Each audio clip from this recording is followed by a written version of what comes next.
예, 최근 북한의 무인기 문제 그리고 윤석열 대통령의 핵 보유 발언까지 북한과 관련해서 좀 궁금함이 많습니다.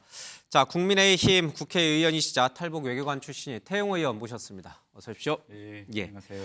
참 여쭤볼 말이 많습니다. 먼저 무인기 얘기를 좀 꺼내야 될 것 같습니다. 저희가 어제 단독 보도해드렸습니다만은 우리 이 남쪽에 민간 무인기들도 이 휴전선을 넘어서 북한에 가서 금강산을 찍고 돌아오고 북한의 무인기도 우리 걸리지 않고 우리 군사 이 관련돼서 걸리지 않고 우리 남한으로 내려와서 찍고 가고 뭐 이런 일이 계속 빈번하게 있었던 것 같습니다. 근데 이번에 이제 우리 레이더에 포착이 된 거죠. 그럼에도 불구하고 보고 체계라든지 여러 가지 이제 허점이 좀 노출이 됐습니다. 어떻게 보고 계셨습니까? 최근에 남북 간의 여러 가지 군비 경쟁 상황이 진행되고 있는데 이번에 무인기가 들어왔다 나가고 또 우리가 비례 대응으로 무인기를 들여보냄으로써 남북 간의 새로운 이제 군비 경쟁의 양상인데 이게 바로 무인기 부문입니다. 예. 그런데 이게 무인기가요. 최근 남북 간에만 일어난 일이 아니라 우리 우크라이나 전쟁 한번 보세요. 우크라이나 전쟁을 가보면 이 재래식 전쟁에서 이제는 무인기가 공군기에 비해서도 그 중요성과 역할이 더 커졌다는 거 아닙니까? 자폭 드론이죠. 예. 그렇죠. 그래서 앞으로 결국은 이제 자폭 드론, 무인기 방향으로 갈 수밖에 없는데 예. 이번에 북한이 들여보낸 무인기 또 우리가 들여보낸 무인기는 아직까지는 정찰 수준입니다. 예. 그런데 북한의 무인기를 이제 열병식 때 보면 그렇게 작은 무인기도 있지만 폭탄까지 나를 수 있는 큰 이제 무인기도 있어요. 그런 건 이제 레이더에 잘 잡히겠죠. 그렇죠. 그렇죠. 예. 근데 지금 정찰용 2m 자 소형 무인기가 잘 안 잡히고 있는데 저는 이렇게 생각합니다. 이번에 이 무인기 사태가 터진 다음에 지금 계속 이야기하고 있는 것이 우리 방공 레이더망이 뚫렸다. 이 뚫렸다는 표현을 많이 쓰고 있습니다. 예. 그런데 이 뚫렸다는 표현 때문에 국민들이 대단히 많이 불안해하시는데 예. 우리가 팩트 체크로 이야기한다면 이 뚫렸다는 표현은요. 우리가 촘촘히 소형 무인기, 정찰 무인기를 발견할 수 있는 레이더망이 되어 있는데 군이 기강이 해이됐다든지 예. 아니면 뭐 발견하고 상부에 제대로 보고 안 했다든지 이런 문제 때문에 있는데 방공망을 치고 있는데 뚫고 들어왔다라고 할 땐 뚫렸다는 표현이 맞습니다. 예. 그런데 우리가 현실적으로 들여다보면요. 아직까지 저렇게 소형 무인기를 우리가 즉시에 발견할 수 있는 그런 국지 방공 레이더망이 촘촘히 되어 있지 않습니다. 기술적으로. 예. 아니 현실적으로. 그러니까 이제 군사 기술, 그러니까 레이더 기술적으로 보면 네. 새떼와 이 무인기를 소형 무인기를 네. 구분하기가 어려운 상황이다 이런 얘기죠. 상황이고 그나마 그 레이더망도 예. 촘촘히 배치되어 있는 것이 있지는 아니라 않다. 군단까지만 되어 있습니다. 예. 그러면 이거는 방공망이 뚫린 것이 아니라 예. 열려져 있는 겁니다. 아. 예, 열려져 있는 그러면 거예요. 윤 대통령의 뭐랄까 이 그 문재인 정부부터 5년 네. 동안 너무 이 평화에 길들여져서 군 당국이 군 기강이 회의해서 네. 제대로 뭔가 그러니까 보고 체계라든지 제대로 군비 태세 준비가 안 돼 있다라고 하는 대통령의 지적은 잘못된 거네요. 아니 그게 맞죠 대통령. 예. 왜만 가면 예. 자 우리가 그러면 북한이 무인기 방향으로 간다는 걸 몰랐는가요? 알았습니다. 왜? 예. 이전 정권 때부터 군사 퍼레이드 할 때 무인기 큰 무인기도 나가고 또 우리가 정보에 의하면 북한이 이 싼 무인기를 중국으로부터 들여다가 조립해서 했다는 현상이 예. 나타나지 않았습니까? 2014년도에 북한 무인기가 들어왔다 나갔는데 예. 우리가 발견한 게 아니라 숲속에 떨어져서 찾았거든요. 맞아요. 2017년에도 그랬고. 그렇죠. 예. 그러면 그때부터 대응을 해야 되는 겁니다. 촘촘히 설치했어야 된다. 설치하고 레이더망을. 그다음에 아. 군을 가동시켜봐. 만약 들어왔을 때 어떻게 할 거냐. 그런데 예. 이런 훈련도 한 번도 안 했기 때문에 이번에 공군이 출격한 거 아닙니까? 예. 공군기도 출근하고 헬기도. 그런데 막상 무인기를 향해서 쏘자고 보니까 민가가 있는 겁니다. 예. 사격할 수가 없어요. 그러면 이러한 것은 어떻게 할 수 있느냐? 연습을 해보고 훈련을 해봐야 됩니다. 이걸 안 해보고 가상적으로 들어오면 이렇게 할 거야. 예. 이건 안 되는 거예요. 그래서 대통령이 그렇게 지적한 거죠. 예. 예, 평소에 문재인 정부 때 군사 훈련이 제대로 돼 있지 않아서 그런 문제가 생겼다 이렇게 보시는 것 같군요. 그러나 보고 체계에서도 누락이라든지 실시간으로 전방부대와 또 우리 서울을 지키고 있는 수도방위 사령부 수방사 간에 실시간으로 이런 정보 공유가 안 된 거는 현 윤석열 정부에서의 문제니까 이건 또 이것 나름대로 군 기강 태세를 다시 한번 점검해야 될 글쎄요. 필요가 있나요? 저는 뭐 그런 측면도 분명히 있는 것만 사실입니다. 예. 그런데 이거의 결국은 남북 분단 유사 일에 처음 당해본 일이거든요. 그러니까 이에 대한 정확한 매뉴얼도 지금 안 돼 있기 때문에 예. 우리가 이걸 가지고 너무 정쟁화하고 뭐 방공망이 뚫렸다 뭐 이렇게 하는 건 아니고 이제부터 예. 우리가 기술도 개발하고 이제는 무인기 이젠 경쟁 시대가 예. 열렸기 때문에 우리가 미흡한 점은 촘촘히 대응해 나가면 된다. 저는 이렇게 알겠습니다. 보고 있습니다. 근데 많은 국민이 의아하게 생긴 겁니다. 북한은 왜 우리 쪽으로 무인기를 날렸을까? 이른바 P-73구역, 그러니까 이제 용산을 중심으로 반경 이제 3.7km 이 구역인데 거기에 이제 살짝 거치고 갔어요. 근데 네. 기존에 보면은 이제 청와대 쪽으로 이렇게 가는 그런 경로가 주 목표였던 것 같아요. 근데 구글 어스라든지 이런 데 보면 우리 청와대 지도가 훨씬 더 자세히 잘 돼 있는데 네. 그 성능도 안 좋은 카메라를 단 이 뭐랄까 낡은 무인기가 뭐하러 또 내려왔을까? 과연 이번 무인기가 우리가 떨어지지 않았기 때문에 우리가 하나라도 격추하지 못했기 예. 때문에 거기다 어떤 촬영 장비를 실었는지는 우리가 잘 지금 알 수 없고요. 예. 단 북한은 이번에 들어보낼 때 이번에 우리가 시초부터 우리가 발견한 거 아닙니까? 북한은 이렇게 그새 우리가 발견할 수 있는 레이더 방공망 시스템을 갖췄다는 걸 몰랐던 것 같아요. 그래서 지난 2017년에도 우리가 몰랐기 예. 때문에 들어왔다 휘젓고 나가도 모를 것이다. 이렇게 오판한 게 하나 있고 예. 다른 하나는 무인기 사건이 있기 전에 북한이 정찰 위성이다라고 하면서 단거리 SRBM을 쏘았어요. 쏘고 사진을 공개했습니다. 그런데 그때 전문가들이 보고 사진이 너무 정확하다. 조작했다. 예, 이렇게 대단히 이제 했고 거기에 대해서 뭐 김여정도 예. 뭐 엄청 이제 막말했거든요. 그러니까 저는 이렇게 생각합니다. 이번에 무인기를 여러 곳으로 이제 들여보낸 기본 원인은 그런 실질적으로 사진을 정확히 찍어가지고 그걸 앞으로 이건 정찰 위성에서 찍은 거다 뭐 이렇게 조작할 수 있는 것도 하나 있고 다른 하나는 우리가 이것도 좀 봐야 됩니다. 북한은 이 무인기가 공군기에 비해서 훨씬 싼 무인기입니다. 저렴한 거죠. 대단히 저렴하죠. 제조 비용이. 네, 제조 비용이 저렴합니다. 그래서 이 남북 간에 지금 경쟁이 치열한데 군비 경쟁에서 이 무인기와 같은 걸 한번 들어서 우리를 흔들어 놓음으로써 우리가 어차피 그에 대한 대응을 하고 그에 대한 예산을 만들고 하면 결국 우리 북한은 공격이고 우리는 방어잖아요. 예. 그래서 거기에 많은 군비가 지출되게 하는 그런 또 여러 가지 다목적도 있지 않았는가. 저는 이렇게 이제 생각합니다. 무인기가 찍은 사진을 마치 북한 정찰 위성이 찍은 것처럼 네. 조작할 가능성 때문에 그렇죠. 예. 그것도 그러니까 또 이번에 새로운 만약 우리가 새로운 실제 해석이군요. 하나라도 격추했다면 거기 어떤 카메라를 설치했을까, 어떤 장면을 찍었을까라는 걸 봤으면 좋겠는데 거기에 좀 대단히 아쉬운. 예. 또 북한의 그런 다목적 포석 의도가 있었군요. 알겠습니다. 또 최근에 여러 사람들이 북한에 대해서 궁금한 가장 관심을 많이 갖고 있는 것 중에 하나가 이 김정은의 딸 김주애예요. 예. 그래서 여러 차례 지금 데리고 나옵니다.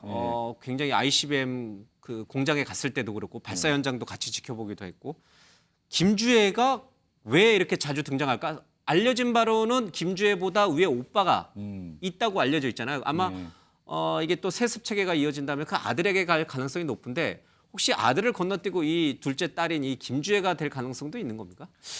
저는 우선 첫 번째 과연 첫째가 아들일까라는 데 대해서는 그것도 저는 의심하는 아직도 점이죠. 왜 그러는가 하면 제가 2016년도에 한국에 왔는데 예. 그때까지도 북한에서는 엘리트층 속에서도 첫째가 아들이다 이런 얘기가 없었어요.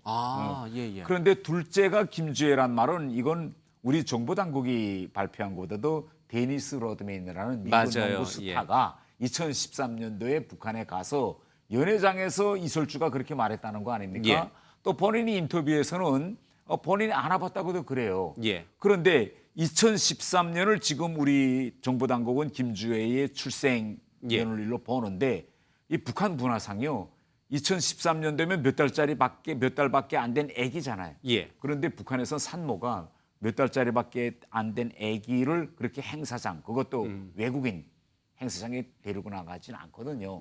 예. 그리고 집에서도 외부 인원이 1살 되기 전까지는 철저히 들어오는 것도 좀 막습니다. 뭐 집에다가 뭐 산모, 그다음에 친척들 간에 집에서 우리가 말하는 뭐 장례라든가 이런 게 생겼을 때 오겠다고 해도 친척들이 어르신들이 야 집에 아기가 있으면 오지 마라 이렇게 말하거든요. 이게 문화인데 그래서 저는 그때 데니스 로드맨이 봤다고 하는 그 김주애가 그 2013년에 태어난 김주애가 아니라 2010년도에 태어난 마지가 아니겠느냐. 그럼 2013년이면 두세 살 정도 되기 때문에 행사장에 나올 수도 있거든요. 그래서 여러 가지 우리가 딱 단정적으로 첫째는 마지다, 둘째는 뭐 여자인데 첫째가 아들이다. 이건 아닐 수 있다. 김주애다 이렇게 우리가 단정적으로 가는 건 아니고 좀 더 지켜봐야 될 것 같고 예. 왜 그러면 지금 데리고 나오느냐 이건데 저는 미사일과만에 좀 연결시켜 보고 싶어요. 예. 김주애가 이번에 3번 나왔죠. 그러면 아버지가 자기 딸을 좀 세상에 공개하고 싶다라고 하면 장소도 바꿀 수 있어요. 뭐 첫 예. 번째는 미사일, 뭐 두 번째는 공연장, 세 번째는 뭐 이번에 진행된 조선선언단 모임 이렇게 예. 장소를 바꿀 수 있었음에도 불구하고 김정은은 3번 다 미사일입니다. 그러면 이걸 통해서 국제사회에 그 무엇인가 보내려는 메시지가 분명했겠는데 예. 이 메시지는요 지금 4대는 물론 우리 4대까지도 핵 이 미사일은 변함이 없다. 이런 좀 메시지를 미국에게 보내고 싶지 않았는가. 예. 이렇게 생각하고 있습니다. 예. 대외적으로는 미국이나 서방 세계에 우리는 절대 핵미사일을 포기하지 않을 것이라는 강력한 메시지를 전하는 것과 동시에 대내적으로는 4대까지 갈 것이다. 김주애라고 하는 내 자식 세대도 이런 분위기에서 우리가 핵미사일을 포기하면 절대 안 된다라는 걸 강력하게 심어주는 예, 그렇죠. 후계 그리고, 교육이군요, 일종의. 예. 그러니까 이게 딱 김주애가 후계다 이게 아니고 우리 4대까지 갈 거야. 여기에서는 변함없다라는 걸 이제 각인시키려는. 예. 예. 알겠습니다. 그래도 김주애가 자꾸 이제 그 화면에 나오니까 네. 북한 후계 구도에 뭔가 변화가 생겼나? 왜냐하면 이제 김정은 다음에 후계 구도로 지금 김여정 얘기도 얼핏 나왔거든요. 예. 왜냐하면 이제 그 지금 김주애라든지 또 김정은의 자식들이 아직 어리니까 그 중간으로 고목격인 김여정이 김정은의 뒤를 바칠 거 아니냐 이런 얘기도 나오는데 뭔가 후계 구도에 적자, 그러니까 아들 중심의 적자 계통이 좀 깨진 게 아닌가 이런 해석도 좀 있어요. 그 북한은 시종일관 백두 혈통, 이 혈통론을 강조합니다. 그럼 혈통론이라는 거는 쉽게 이야기하면 김씨라는 그 성을 이어가겠다는 거 아니겠습니까? 예. 뭐 김주애도 이제 앞으로 성년이 되면 결혼을 할 거고 결혼을 하면 애를 낳겠잖아요. 그러면 그 애의 성은 아버지 성을 따라가야죠. 뭐 그렇죠. 예. 그런 점이 있기 때문에 과연 이 아들로 내려오는 그것이 딸로 이제 틀 것이냐 방향을 이런 점도 많이 있고 김정일 때도 보면요. 김정일 한데도 공식 결혼해서 난 애들이 있었습니다. 예. 이게 김설성, 김청성인데 다 딸이거든요. 예. 그래서 가문 안에서 김정일에게 아니 딸만 있으면 어떻겠냐 대를 이어야 되겠는데 아들을 좀 낳아달라고 엄청 어르신들이 요구했어요. 그럼에도 불구하고 김정일은 아니 괜찮아요라고 예. 했거든요. 그래서 가문 내에서 걱정이 대단히 많았습니다. 그런데 그때 가문 안에서도 또 북한 사회에도 김정일 한데 김정철, 김정은이라는 숨겨진 아들들이 있었다는 건 누구도 몰랐습니다. 예. 그러니까 김정일은 그때 아들로 이어진다는 걸 마음 놓고 있었는데 그걸 몰랐던 김정일 가문 내에서나 또 북한에서 고위층에서는 걱정이 많았죠. 예. 그래서 저는 앞으로 향후 지금 현 시점에서 뭐 김정은 유고 사태가 나고 아직 애들이 미성년자여서 김여정이가 과도기전 단계로서 일시적으로 북한을 뭐 이끌 수는 있겠지만 백두 혈통이라는 그 기본 줄기는 저는 흔들지 않을 거다. 저는 이렇게 알겠습니다. 생각합니다. 어쩌면 김정은이 아들이 있는데 그만큼 이제 후계를 넘겨받아야 되기 때문에 아직 대외적으로 공개하지 않고 비밀리에 이제 보호하고 있을 가능성도 있고 만약에 정말 리설주 사이에 아들을 못 낳았다면 낳을 때까지 또 끝장을 새로운 봐야죠. 또 새로운 방법을 그건 뭐 또 새로운 길로 가겠는지 아니면 예, 끝장을 알겠습니다. 보겠는지 하는 거는 좀 우리가 두고 봐야 될 것 알겠습니다. 같습니다. 예. 어떻습니까? 일각에서는 윤석열 정부가 등장한 이후에 대북 강경 노선이 계속 이어지고 있고 최근에 대통령이 물론 조건을 달았습니다마는 우리도 자체적으로 핵을 가질 수 있다 이 발언을 하면서 남북 관계가 더 긴장 관계로 빠져들고 자칫하면 남과 북의 핵 대결이 이루어지는 거 아니냐는 이제 불안감도 분명히 있습니다. 저는 우선 어떻게 첫째적으로 이런 말을 좀 하고 싶습니다. 최근 대통령이 취하고 있는 발언이라든가 지금 우리 남북 관계에서의 비례 대응 여기에 대해서 일각에서는 강경이다. 뭐 강경 발언이다. 강경이라는 표현을 많이 씁니다. 예. 그런데 저는요. 과연 이걸 우리가 강경이라고 이거 평가할 수 있겠느냐. 예. 저는 강경이라는 표현 대신 정상이라는 표현을 쓰고 싶습니다. 우리가 문재인 정권 때 너무나 정상적으로 대응할 걸 정상적으로 하질 않았어요. 뭐 예. 더 미사일 쏴도 도발이라고 말도 못하고 그리고 미사일이란 말도 못하고 뭐 이상한 표현 뭐 미상의 발사체 이런 표현을 예. 썼거든요. 그리고 남북 관계를 대화와 협상으로 평화를 관리할 것처럼 했습니다. 그렇게 비정상적인 행동이 너무 오랫동안 지속되다니 지금 오히려 정상적으로 이야기하는 것이 강경으로 지금 되고 있어요. 그래서 저는 예. 강경이 아니라 이건 응당히 이렇게 국가로서 해야 할 정상적인 대응이다. 저는 이렇게 이런 윤석열 정부의 이런 그러니까 이제 정상적인 대응이라고 네. 표현하셨으니까요. 윤석열 정부의 이런 정상적 대응이 북한을 어떻게 끌고 나올 것 같습니까? 북한을 더 자극해서 북한도 강경하게 나오게 만들 것 같습니까? 아니면 북한으로 하여금 백기를 들고 나오게 만들 것 같습니까? 저는 이제 앞으로 백기를 들 거라고 생각합니다. 왜냐면요. 지금 우리 평화 지수를 좀 데이터상으로 좀 예. 들여다봅시다. 마치 최근에는 이야기하는 게 남북 관계가 지금 최악이다. 또 군장 상태가 긴장 상태가 최고조에 이뤘다. 이 최라는 표현을 많이 쓰는데요. 예. 우리가 남북의 상태가 지금 최고조, 뭐 최악이라고 할 때는 남북이 물리적으로 부딪혀야 됩니다. 예. 예? 연평도처럼 포탄이 오고 가고 천안함처럼 둘로 쪼개지고 그래서 결과는 인명피해가 나야 돼요. 예. 그런데 지난 한 해 동안 인명피해 있었습니까? 남북이 물리적으로 충돌했습니까? 그렇지 않았어요. 30여 차례 78의 미사일을 쐈는데 70발 정도 쐈는데요. 딱 한 발이 우리 쪽으로 넘어고 예. 울릉도 앞에 떨어지고 나머지는 김정은이가 다 북한 쪽에다 대고 쐈어요. 그러면 왜 이거 북한 대고 쐈을까요? 이거는 윤석열 정부의 그런 비례대응 원칙에 쫄았기 때문에 일이 터질까 봐 김정은 나름대로 지금 자제하고 있는 겁니다. 예. 그다음에 우리가 두 번째로 평화지수가 제가 높다고 생각하는 건요. 지난해 12월 달에 북한 당전원회의 했습니다. 당전원회에서 군서열 1위 박정천은 날리고 예. 아야 해임시키고 그 밑에 북한 군부 전원을 교체했어요. 완전히 전원 한 사람도 안 남기고 이게 북한 역사에서 처음 있는 일입니다. 뭐 잘 일이 안 돼서 총참모장을 바꾼다든지 국방상을 바꾼다든지 하는 일은 지난 시기에 있었습니다. 근데 전원을 다 교체한다는 건요. 우리가 월드컵에 팀을 보낼 때 16강을 목표로 하고 보냈어요. 그런데 매 경기 다 졌어요. 그러면 감독으로부터 시작해서 선수단 전원을 교체한 격이잖아요. 지금. 예. 그러니까 일이 안 되기 때문에 전부 다 교체한 겁니다. 그리고 두 번째로 제가 이야기하고 싶은 건 그러면 이번에 전부 다 교체한 북한 군부가 이게 언제 들어선 군부냐? 지난해 6월 달에 들어섰습니다. 예. 윤석열 정부가 5월 9일 날 취임하고 북한하고 이제부터 비례대응을 하겠다고 하니 김정은도 소위 북한 군부 내에서 진짜 강경파로 예. 구성했는데 12월 달에 다 날렸어요. 그럼 6개월 만에 결국은 완판승해서 링에서 다 내려간 거 아닙니까? 예. 새로운 사람 들어오고. 그러니까 우리가 평화 지수로 우리가 보면 평화적으로 북한을 관리하는 데서 여러 가지가 있겠지만은 현실적으로 물리적으로 그럼 싸움이 오겠냐? 뭐 사람이 죽었느냐? 또 예. 북한 군부 6개월 만에 완판승으로 지금 다 내려갔잖아요. 그걸 보면 어느 저는 지금 이렇게 비례대응한 이후에 평화 지수, 예. 평화의 안정적인 관리가 오히려 지금 더 잘 되고 있는 상황이다. 저는 이렇게 이야기하고 싶습니다. 지금 윤석열 정부의 대북 기조가 오히려 북한으로 하여금 굴복 또는 저 평화로 나오게끔 만들고 있다 이렇게 보시는군요. 알겠습니다. 제가 일부 언론이 보도했습니다만은 간첩단 사건이 또 이제 드러난 것 같습니다. 어떻게 보세요? 진짜 오히려 더 북한의 이런 대남 첩보 활동이 더 강화되고 있다고 보세요? 우리가 북한 간첩, 일단 북한 간첩의 특징이 뭔가를 먼저 국민들이 알아야 됩니다. 다른 나라에서 일반적으로 우리가 간첩이라고 하면요. 예. 정보 수집 기능이 기본입니다. 그런데 북한 간첩의 특징은 첫 번째 사명은 뭔가면 체제 전복입니다. 남한 체제 전복. 그렇죠. 이게 다른 겁니다. 그래서 일반적으로 우리가 북한 간첩하면 뭐 정보나 수집하면 이게 예. 아니라 북한 노동당 규약에 있는 것처럼 이 체제를 우리가 누리고 있는 자유민주주의 체제를 전복하는 겁니다. 예. 그래서 북한 간첩들이 하는 행태를 보면요. 정보 수집 기능보다도 오히려 조직을 느리고 예. 이렇게 우리가 이석기 사건에서도 보지 않았습니까? 이런 위기 상황 발생 시에 일어나서 뭐 철교를 폭파하고 이런 말하자면 체제 전복이기 때문에 이 측면이 다르다는 점을 제가 이야기하고 싶고요. 예. 최근에 보면요.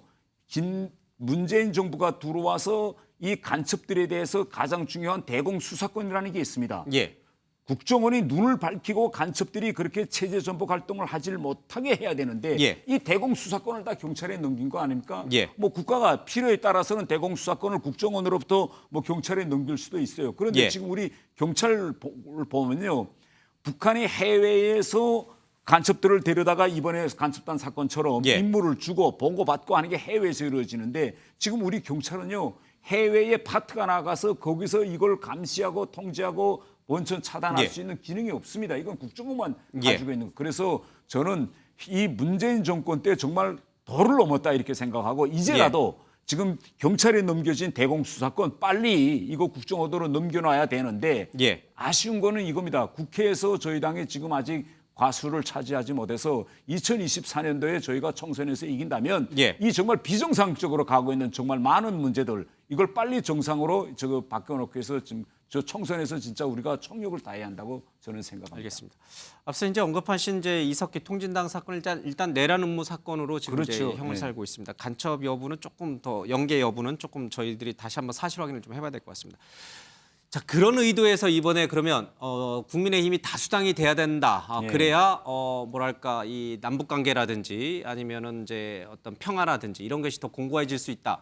그래서 최고위원회 출마하신 겁니까? 예, 저는 지금 우리 대한민국이 안고 있는 가장 큰 도전, 예. 도전 중에서도 큰 도전이 바로 북한인데 예. 지금 현재 그에 대한 우리 국민들에 대한 그런 안보 인식, 특히 이 젊은이들의 인식이 지금 대단히 저는 예. 흐트러져 있다고 생각합니다. 그래서 저 같은 사람이 좀 당 지도부에 들어가 가지고 우리 국민의힘이 선두에 서서 정말 이 모든 비정상적인 걸 빨리 정상으로 이제 해놓고 예. 특히 우리 군 같은 경우에는 지금 안보 교육이 이전에는 주적 개념도 다 없어졌고 지금 마치 뭐 평화를 위해서 한반도가 관리될 수 있는 것처럼 북한군을 미화분식하고 예. 이런 일도 바로 잡아야 될 일이 저는 많다 이렇게 생각해서 이 우리 국민의 힘이 정말 앞으로 국민들에게 올바른 안보관을 심어주는 정당으로서 윤석열 정부를 정말 이 나라를 정상으로 만드는 데 견인하는 이런 이 정당이 돼야 된다고 생각하고 그런 의미에서 제가 할 그런 역할이 있지 않을까 저는 이렇게 생각합니다. 알겠습니다. 최초의 국회의원 또 최초의 최고위원이 되는지 저희들이 관심 있게 지켜보겠습니다. 예, 감사합니다. 예, 지금까지 태용호 국민의힘 의원과 얘기 나눠봤습니다. 고맙습니다. 예, 감사합니다.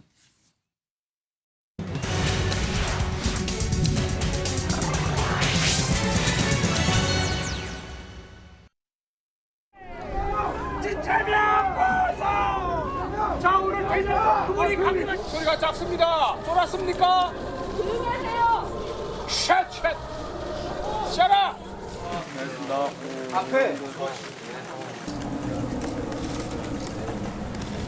이재명 씨, 고개 숙여! 닥쳐! 야! 고개 숙여! 이재명은 제가 없다! 김건희를 특검하라! 헌정사상 초유의 일로서 12시간가량 소환 조사를 받으셨는데 소회를 듣고 싶고요. 가급적이면 사법 리스크가 아니라 검찰 리스크라고 말씀해 주시기를 부탁드립니다. 잘못한 일이 없기 때문에 조사에 임했지만 검찰의 이러한 요구들은 매우 부당하고 옳지 않은 처사다라는 지적을 다시 한번 드립니다. 불체포 특권과 관련해서 말씀하셨던 대로 내려놓으실 뜻이 있으신지. 지금은 검찰 그 자체가 권력이 되면서 수사 기소권을 그야말로 남용하는 수사를 하는 것이 아니라 정치를 하는 상황이라는 점들을 여러분께서도 고려해 주시길 부탁드립니다. 예, 이재명 대표가 오늘 신년 기자회견을 통해서 자신과 관련된 검찰 수사를 또 신랄하게 비판했습니다. 자, 그런데 타이밍이 묘합니다. 지금 김성태 전 쌍방울 회장이 이르면 13일, 그러니까 내일이죠. 내일 귀국할 수도 있다 이런 얘기가 흘러 들어오고 있습니다. 이 송환 소송을 포기를 하고 한국행을 택했다고 합니다. 또 일각에서는 김성태 전 회장이 입을 다 열 것이다. 검찰 수사에 협조적으로 나올 것이다. 이런 얘기가 나오고 있습니다. 일각에서는 이제 이재명 대표가 이 성남 FC 의혹 말고 더 큰 악재를 만났다. 이런 분석도 있습니다. 조응천 민주당 의원 얘기 들어보겠습니다. 그 쌍방울 김성태 회장, 네. 난 그게 더 걱정입니다. 지금으로부터 6개월에서 1년 후에 김성태 회장이 귀국을 한다. 예. 올해 하반기 내지 내년 초에 귀국을 한다? 그러면 이건 총선 앞두고 어마어마한 악재지요. 그게 지금 사실은 가장 두렵습니다. 김성태 전 쌍방울 회장은 누구냐? 2006년에 불법 도박 게임 유통 PC방 운영으로 징역 8개월, 집행유예 2년을 선고받았습니다. 그리고 불법 대부업체 도쿄 에셋을 운영했다 이런 혐의도 좀 받고 있고 2010년도에 경영난을 겪었던 쌍방울을 인수해서 회장이 되죠. 그리고 2014년과 14년에 주가 조작과 전환 사채, 배임 횡령 등의 혐의를 좀 받고 있습니다. 그리고 2018년 말에서 2021년 사이에 이재명 당시 경기도지사와 관련돼서 변호사 대납 의혹도 좀 받고 있습니다. 그러면 이재명 대표와의 연관성은 무엇인가? 뭐 많은 부분들이 알려지고 있습니다만 크게는 두 가지인 것 같습니다. 이재명 대표의 변호사비 대납 의혹, 그리고 이재명 대표의 측근으로 알려진, 그러나 민주당에서는 측근이 아니라고 하는 이화평 전 경기 평화부지사의 대북 송금에 이재명 대표도 관여된 것 아니냐, 이 두 가지 의혹을 크게 받고 있습니다. 변호사비 대납 의혹은 공식적으로 이재명 대표의 변호사비가 3억이 나갔는데 그 정도 써가지고는 턱도 없다, 훨씬 더 많은 돈이 들어갔을 텐데라는 법조계 안팎의 의구심이 있었고, 김성태 전 회장 쌍방울 쪽에서 이 변호사들에게 다른 방식으로 대납해 준 거 아니냐, 이런 의혹을 받고 있습니다. 자, 그러면 이게 왜 이 김성태 전 회장의 귀국이 왜 이재명 대표에게 더 큰 악재가 될까?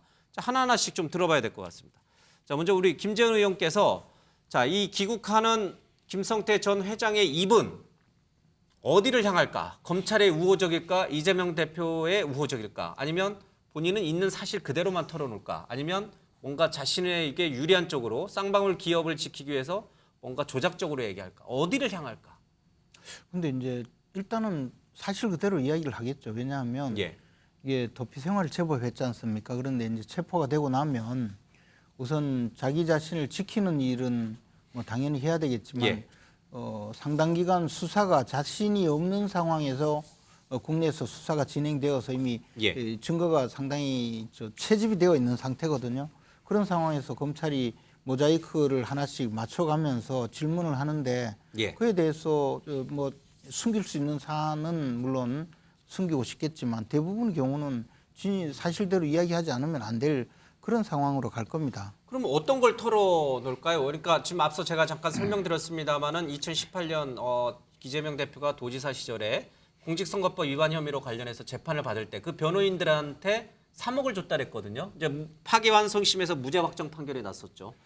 그럼 과연 이 3억이 전부일까? 아니면 정말 이 김성태 전 회장이 뒷돈 형식으로 뭐 수십억의 돈을 대줬을까? 요거를 털어놓는다, 이 말씀이신가요? 그런데 과거에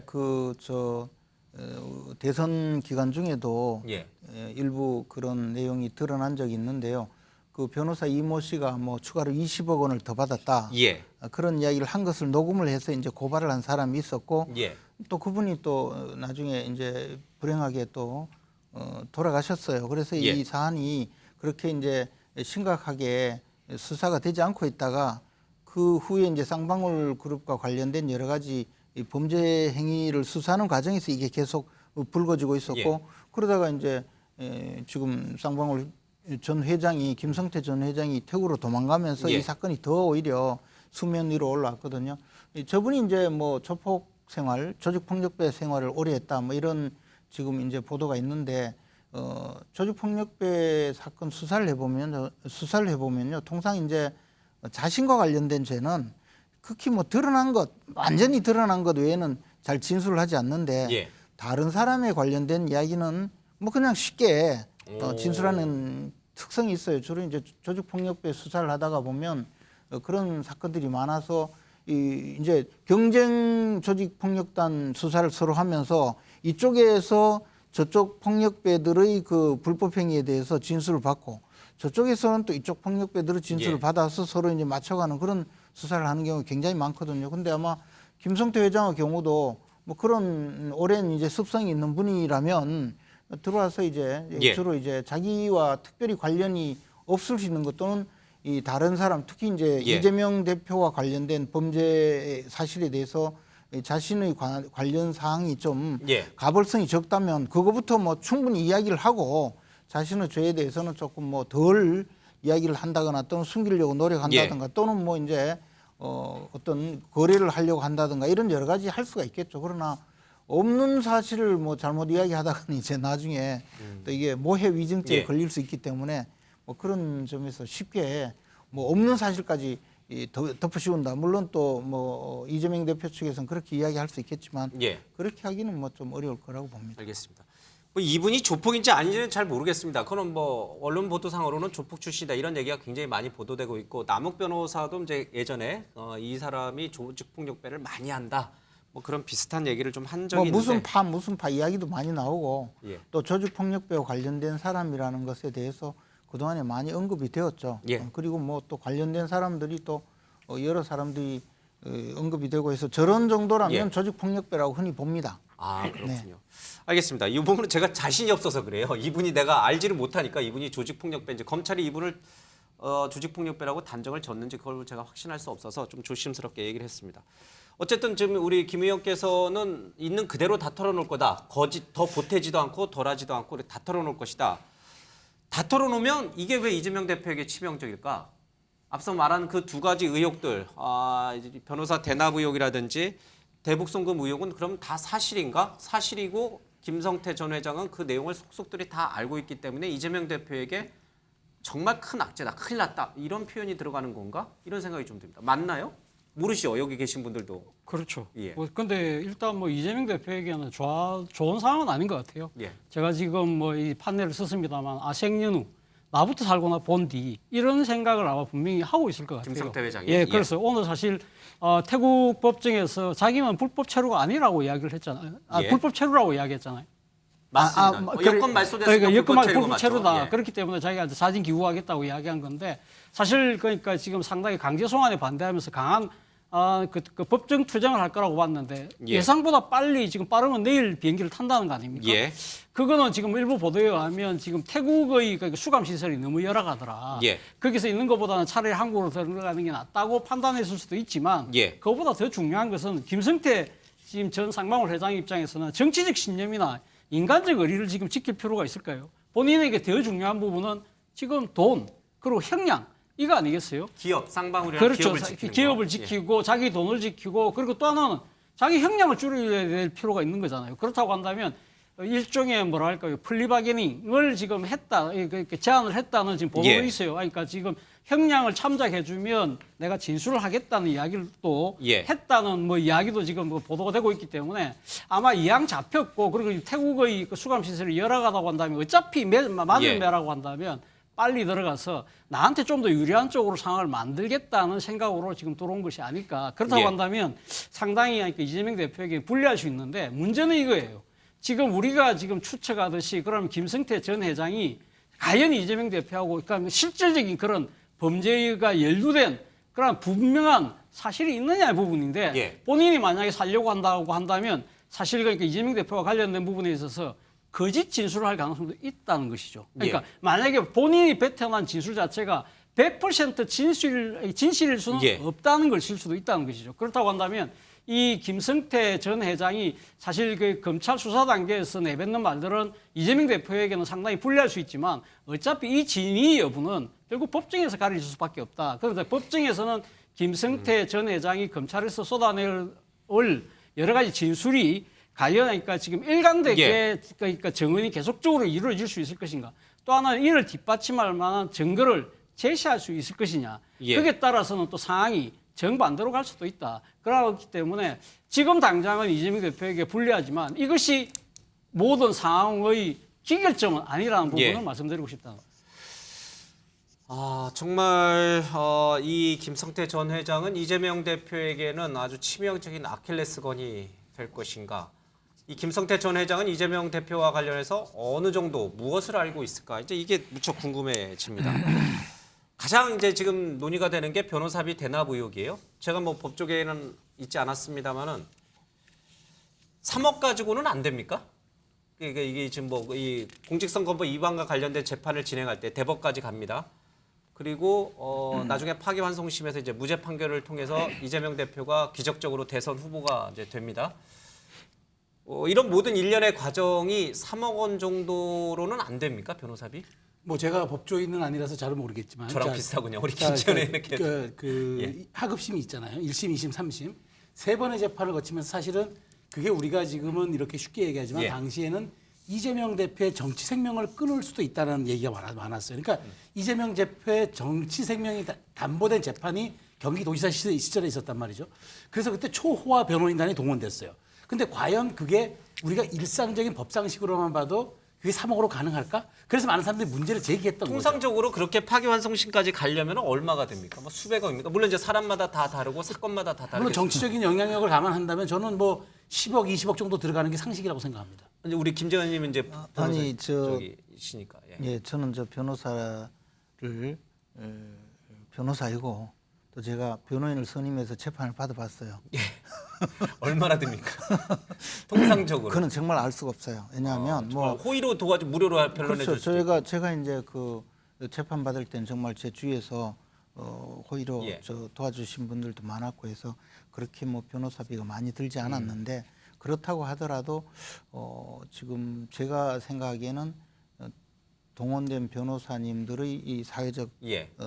명망과 위상 그리고 그 소송의 심급과 파기환송까지 이렇게 되면 3억 원 정도로 사건을 마쳤다고 하기에는 굉장히 좀 이례적인 상황이라고 알겠습니다. 봅니다. 그래서 이런 것을 그렇다고 뭐 얼마 정도 든다고 예. 알 수가 없는 것이죠. 알 수 없죠. 예, 그건 뭐 당연히. 답이 정해져 있는 게 네, 아니고 이제 그리고- 천차만별이니까. 네, 그리고 또 이제 뭐 예컨대 그 변호사님들 사이에서는 정말 뭐 이재명 당시 피고인의 정치적인 장래성을 보고 무료로 해줄 수도 있는 것이고 뭐 그래서 정말 이 부분은 알 수가 없는데 알 수 없다. 다만 이것이 문제가 된 것은 20억 원을 받았다라고 예.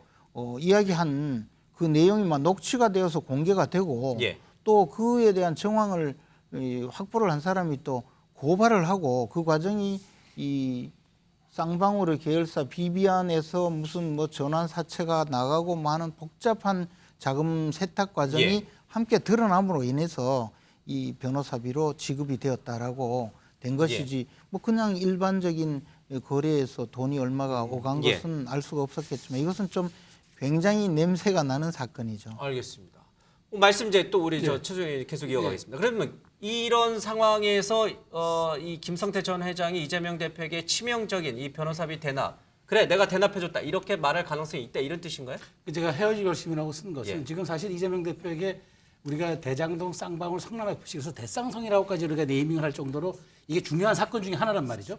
그러다 보니까 이제 여기에 대해서 핵심적인 내용은 좀 전에 말씀하셨지만 과연 여기에서 현금 포함해서 전환사채 23억이 그때 변호사였던 이모 변호사를 쌍방울이 사회이사로 영입하면서 건네갔는가 이게 핵심이란 말이죠. 그런데 그 바로 여기서 그 가정 오너였던 김성태 회장이 맞습니다라고 하고 구체적 증거까지 얘기해버리면은 그때는 사건이 성립이 되는 것 아니겠습니까? 그럼 이재명 대표가 정말 그때 뭐 많은 사람들이 나에게 호의로 해줬고 하는 것들이 이제 다 무너지면서 이제 사법처분의 수순으로 가겠죠. 헤어질 것입니다. 게다가 또 하나 있다면은 이제 그거죠.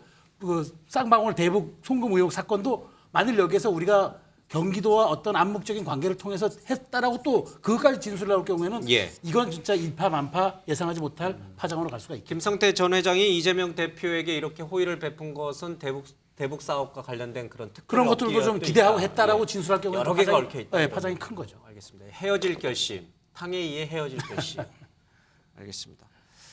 근데 이게 대납했다라는 거를 사실로 전제했을 때 성립하는 지금 논리들이에요. 그렇죠? 말씀들이에요. 그러나 이재명 대표는 20억 이 변호사 대납은 전혀 사실이 아니라고 과거에도 여러 차례 얘기를 하고 있습니다. 들어보겠습니다. 이재명이가 돈을 20억을 뭐 어디 변호사비를 받았다고 하는 얘기를 우리 한번 해볼까?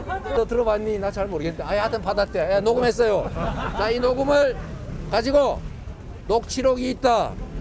이재명이 20억 받았다고 하는 말이 든 녹취록이 있다. 내가 한 말이 아니에요. 지가 한 말이에요. 우리끼리 그냥 돈 1억 기부 받아보려고 거짓말 하던 거 녹음해 놓은 겁니다. 이렇게 하는 게 밝혀졌는데도 이재명이가 뭔가 염력을 써가지고 어떻게 한 것 같다. 이런 말 하는 사람, 이런 말 하는 집단이 바로 거짓말쟁이입니다. 그렇지 않습니까? 직접 들으셨죠. 우리 김종현 행정관께서는 지금 이재명 대표 이 말을 믿고 계신 거죠. 아니, 믿는 게 아니고요. 이재명 당대표가 이 얘기를 왜 했냐면 이모 씨랑 최모 씨의 녹취록이에요.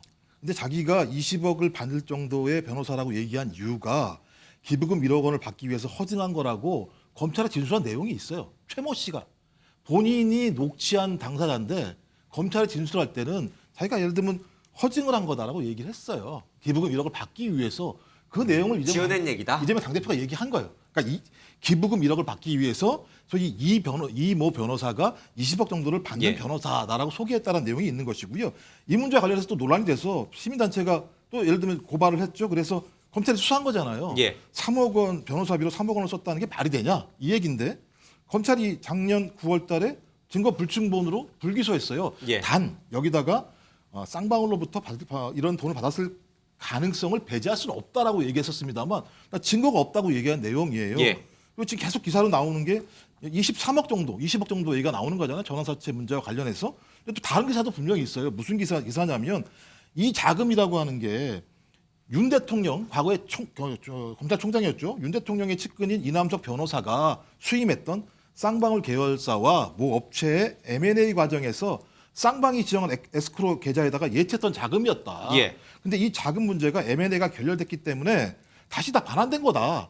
이런 또 기사도 분명히 있어요. 예. 그러니까 제가 볼 때 지금 나오는 내용들은 계속 소위 김성태 전 회장 얘기가 나오게 되면 쌍방울의 그 변호사 대남 얘기가 나오는데 예. 원래 이 사람이 걸린 가장 최대의 문제는 전환사채 관련 허위 공시 등 자본시장법 위반하고 배임 횡령 문제예요. 예. 근데 갑자기 그 이후에 대북 송금 문제랑 변호사비 대납 의혹이 나오기 시작한 게 들러붙은 내용인 거죠. 그러니까 본발이 전도된 측면들이 분명히 예. 있고요. 그다음에 여기 말씀하신 대북 송금도 마찬가지인데 이 아태평화교류협회 안부수 회장이라는 사람은 아직까지 부인하고 있어요. 그다음에 이화영 그 평화부지사 같은 경우도 이건 쌍방으로부터 뇌물을 받은 혐의예요. 이게 다 섞여 있어요. 다 섞여 있으면서 저희 김성태 전 회장의 쌍방울 얘기만 나오는 얘기는 이재명 당대표의 변호사 대남 얘기만 나오는 거예요.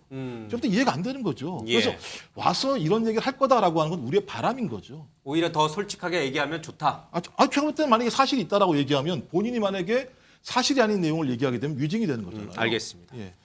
자, 김성태 전 회장이 어떤 얘기를 할까라고 하는 응답에는 수십억 원의 호합 도피 생활을 했고 플리바게닝을 쓸 것이다. 플리바게닝 제가 말씀드린 쌍방으로 살리기 위해서 플리바게닝을 했을 거다라는 말씀을 드리는 거죠. 왜냐하면 아니 수십억을 가지고 도피를 했는데 잡히자마자 바로 그냥 온다는 거잖아요. 예. 이해가 안 되는 거기 때문에 아마도 쌍방으로 살리기 위해서. 알겠습니다.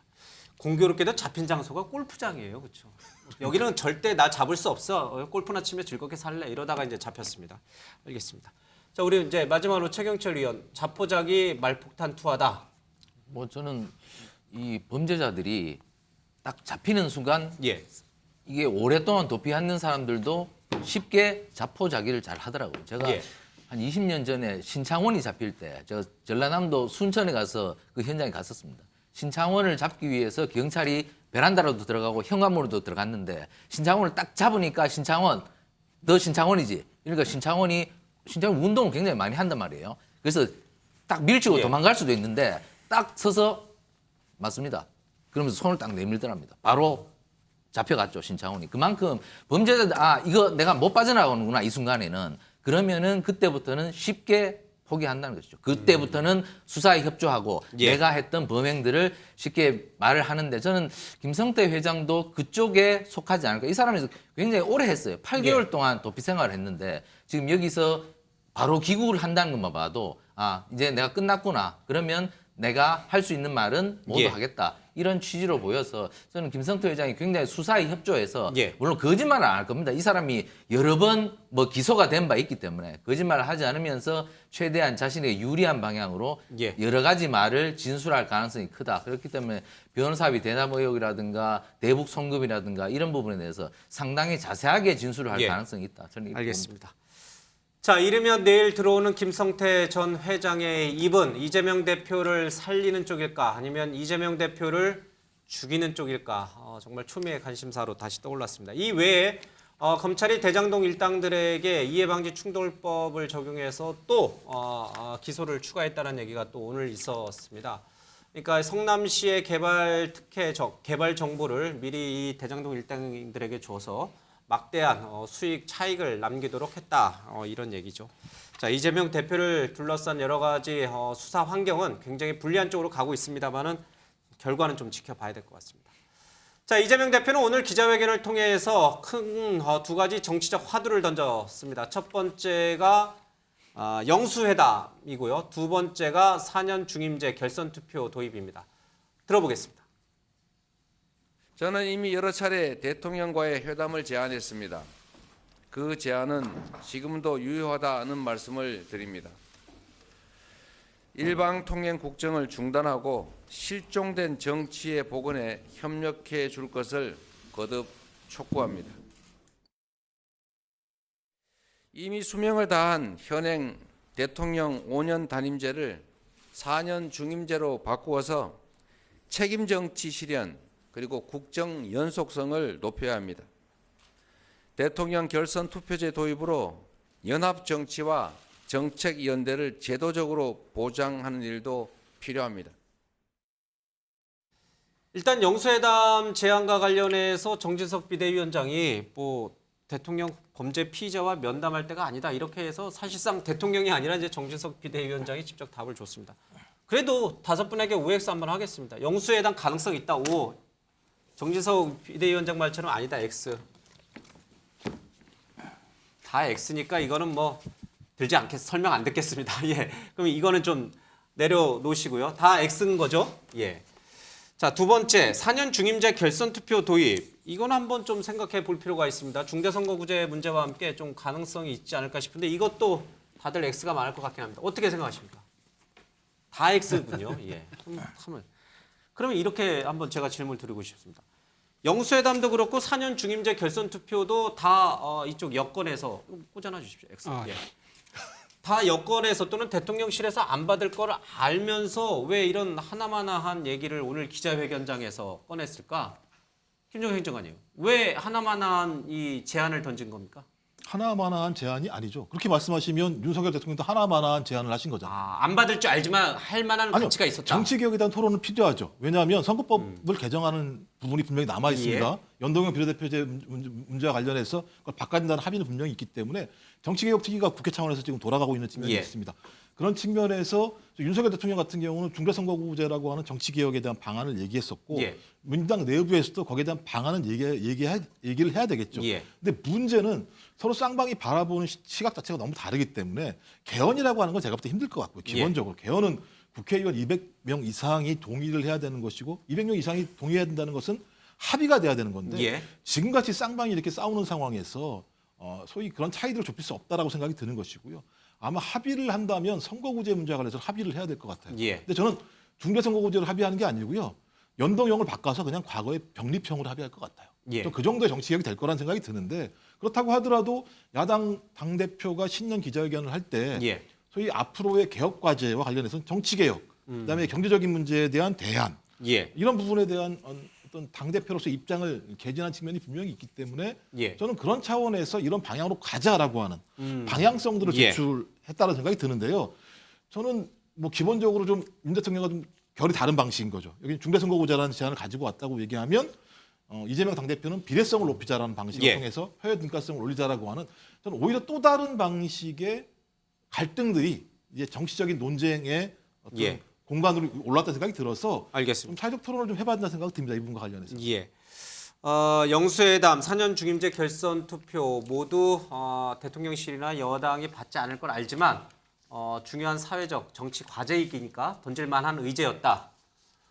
혹시 이렇게 던지면서 안 받을 줄 알지만 이런 의제들 화두를 던지면서 오히려 국민의힘이나 지금 대통령은 반개혁적 인물이고 반개혁적 정치 집단이라는 거를 오히려 또 부각시키려는 의도도 있었다고 보시나요? 그럼 뭐 의도는 있었겠습니다만은 지금 가장 큰 문제는 이재명 대표의 사법 리스크가 예. 이재명 대표의 앞을 모두 가리고 있기 때문에 이재명 대표가 무슨 말을 하든지 국민들이 이재명 대표가 내놓은 메시지를 보지 않고 이재명 대표라는 메신저만 자꾸 보고 있다는 거죠. 이재명 대표의 얼굴만 보면 자꾸 김성태, 쌍방울 막 이런 게 생각이 난다는 거죠. 국민들은.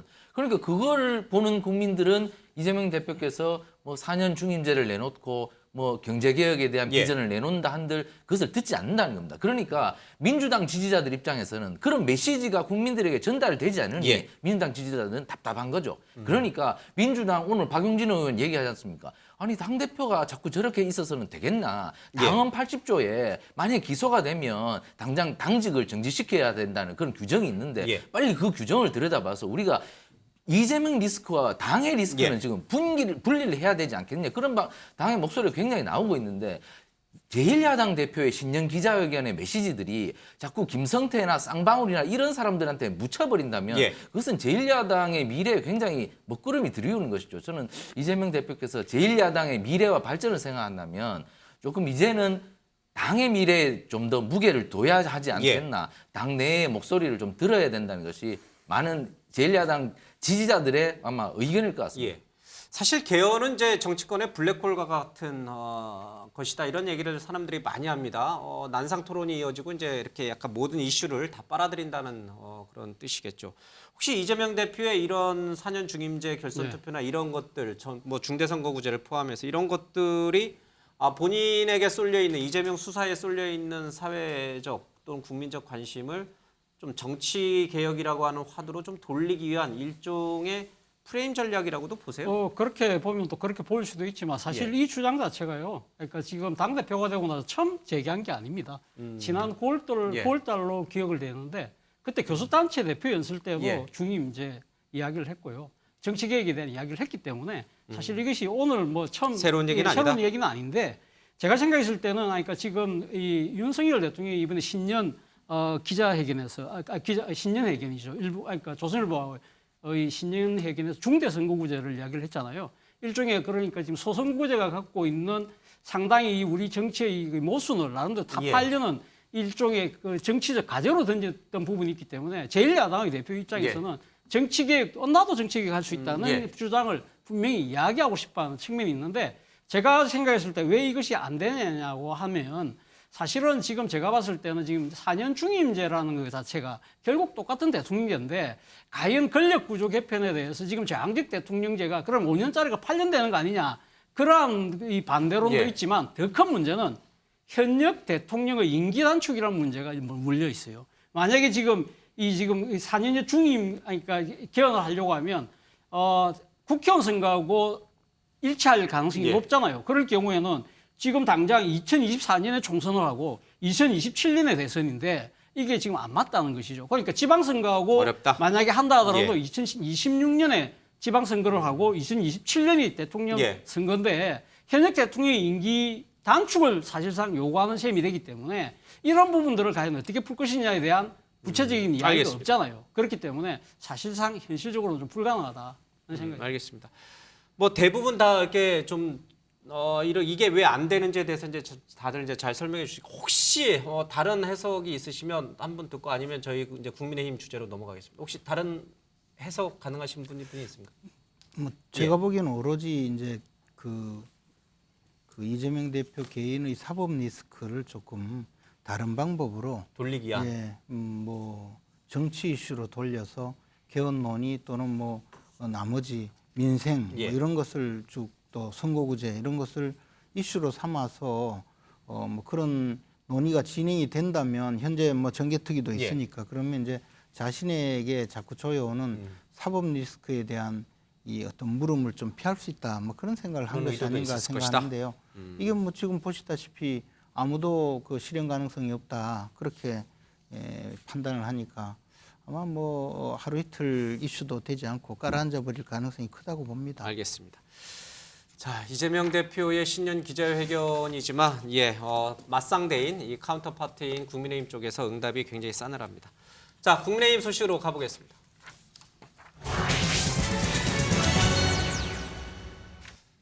나경원 전 의원 저출산 고령화위원회 부위원장직을 사퇴하겠다. 그래서 대통령실에 사의를 전달했다. 이렇게 기자회견을 통해서 밝혔습니다.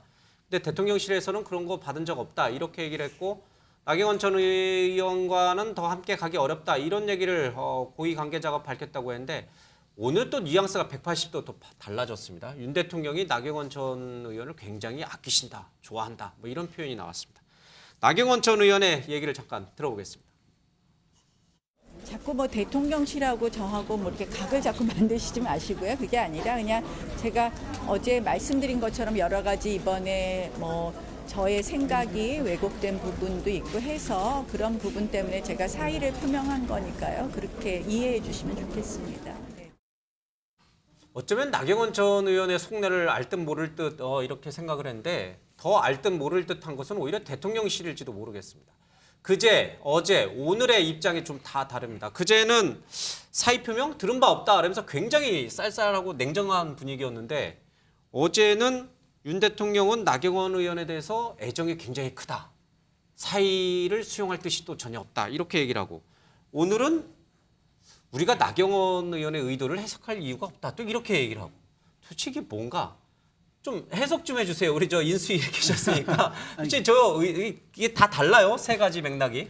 저는 이제 나경원 의원에 대해서 생각이 바뀌는 그 대통령실의 입장도 이해합니다. 왜냐하면 어쨌든 지금 마지막 대통령실에 누가 그런 겁니까? 대통령실장이 그런 겁니까? 아니면 뭐 대통령실 정무라인이겠죠. 근데 지금 왜 저렇게 하냐 그러면 지금 나경원 의원이 지금 그 국민의힘 당권 주자들의 경선 판도를 흔들 수 있는 마지막 남은 카드입니다. 그런데 나경원 의원의 출마 여부에 따라 가지고 실제 지금 여러 가지 국민의힘 주류가 원하는 방향으로 달라질 수 있기 때문에 나경원 의원 입장이 이제 중요한데 나경원 의원도 처음엔 저렇게 적극적이지 않았었는데 지지율이 계속 고공으로 상승하고 빠지지 않으니까 자꾸 이렇게 지금 나경원 의원이 누리고 있는 정치적 혜택은 엄청나게 큰 거예요. 왜냐하면 요즘 저게 당권 주자인데 거의 대선 후보급 반열 아닙니까? 요새 동선 하나하나에 기자들 붙는 숫자를 한번 보십시오. 그러니까 저는 나경원 의원이 이 상황을 최대한 지금 본인이 지금 누리고 있다고 보는데 여하튼 저는 나경원 의원의 출마가 국민의힘 경선 판도에 엄청난 흥행을 보증할 겁니다. 다만 그렇지만 과연 거기에 대해서 결선 투표제가 도입됐기 때문에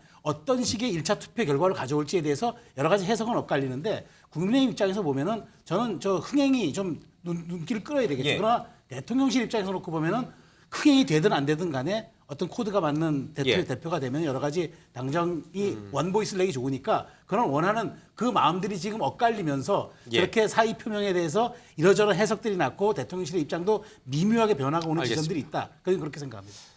이른바 안윤연대 수도권 대표론을 주장했던 안철수, 윤상현 의원도 나경원 전 의원의 출마 여부와 관련해서 의견이 또 엇갈립니다. 그러니까 안윤연대도 사실은 뭐 그렇게 공고한 연대는 아닌 것 같습니다. 직접 들어보겠습니다. 고민이 많으시겠지만 저는 나오시기를 바랍니다.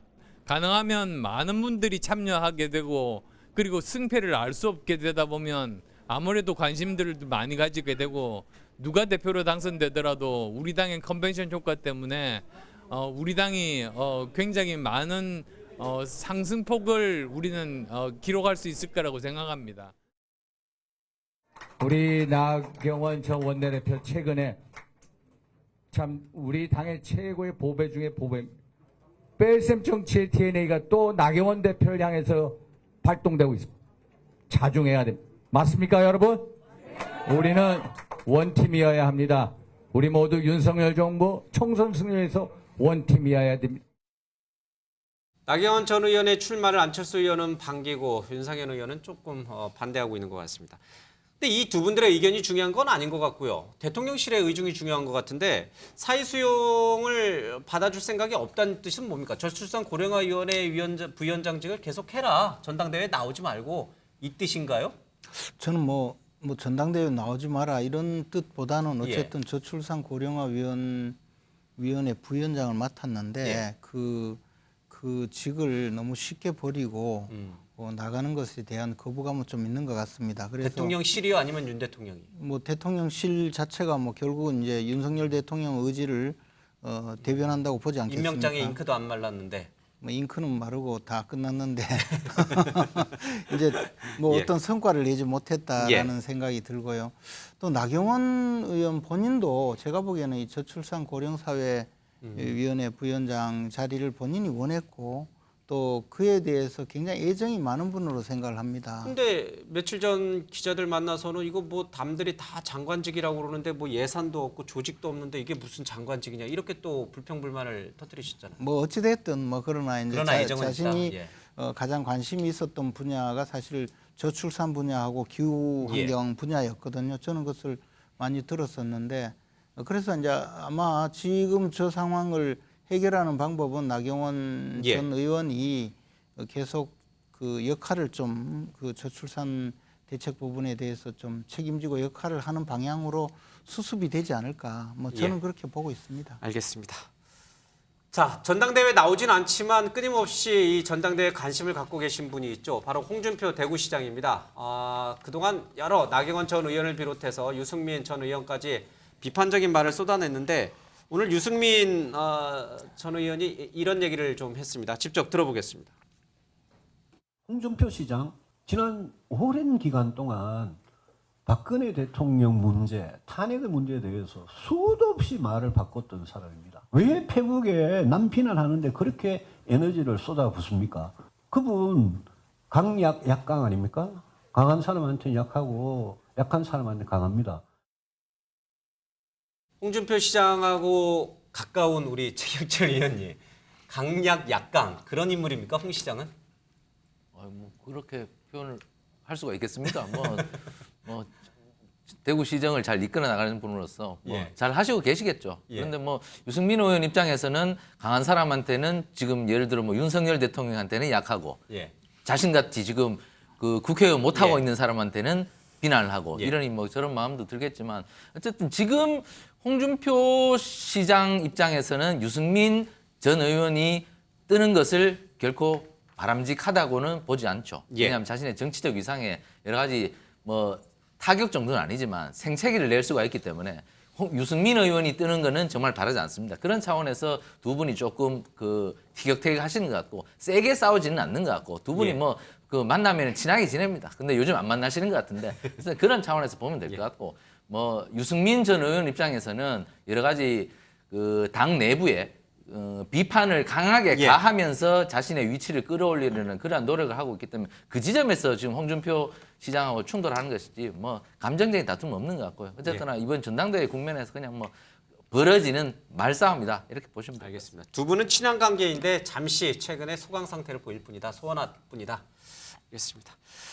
자, 민주당 쪽 인사들 얘기를 좀 해보겠습니다. 김건희 여사가 대구 서문시장을 방문해서 저희도 어제 자세히 보도해드렸죠. 좀 민주당 쪽에 계시는 탁현민 전 행정관 그리고 의전비서관 그리고 지금 박지원 전 원장까지 한마디씩 거들었습니다.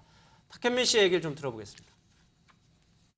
재래시장은 전국에 다 있어요. 그렇죠. 다 어려워요. 네. 그리고 다 많은 사람들이 가서 소비할 필요가 있어요.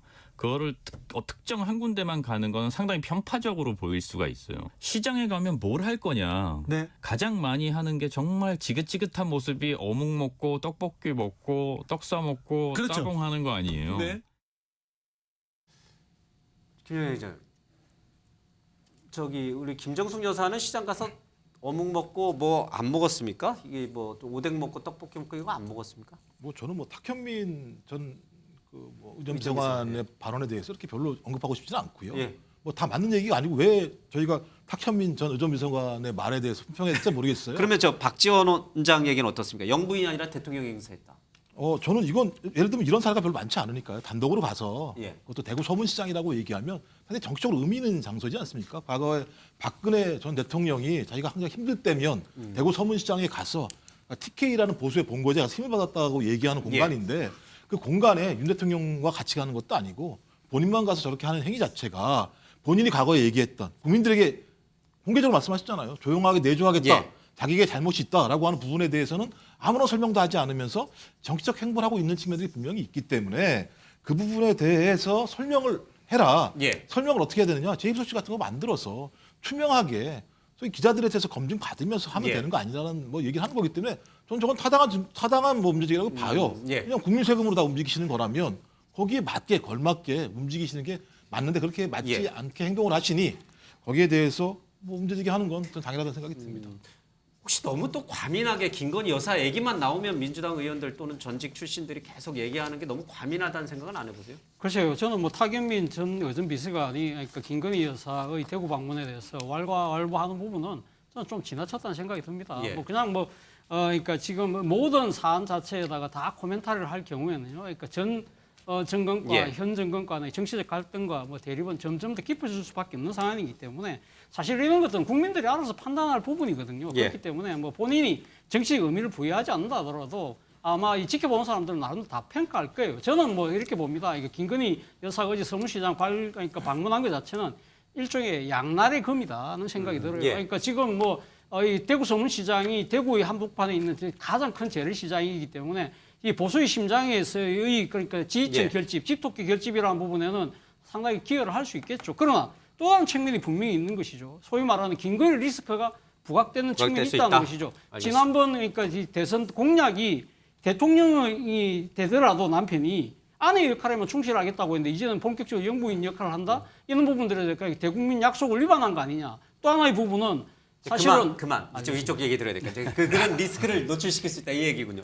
한 분만 1분 정도 듣겠습니다. 예. 아니 근데 무슨 그 영부인이 이제 설을 앞두고 재래시장 전통시장에 가서 그 소상공인들이 파는 물건도 사고 또 이제 음식도 먹고 하는 것은 지극히 정상적인 그 업무거든요. 과거에 뭐 많은 일이 있었죠. 그런데 무슨 뭐 공군 1호기를 타고 저 인도까지 가서 타지마할 가서 사진 찍고 온 것도 아니고 무슨 대통령 행세입니까? 그런 식으로 계속 폄하하고 무슨 공격을 하고 하는 것이 이제 일상화되어서 그것이 뭐 당연히 그냥 김건희 여사의 행보만 나오면 공격부터 하고 시작하는 연속극 드라마처럼 돼버렸어요. 그리고 보통 뭐 이제 그 시장에서 어묵을 먹는다든지 이런 것이 왜냐하면 저게 사진 기자들이나 카메라 기자들이 화면을 찍기 좋은 그런 장면이어서 저렇게 찍은 거거든요. 물건도 많이 샀다고 들었어요. 그런데 저런 것을 가지고 공격하는 것 자체가 너무 유치하고 치졸하죠. 알겠습니다. 못다신 얘기 방송 끝나고 제가 개인적으로 듣겠습니다.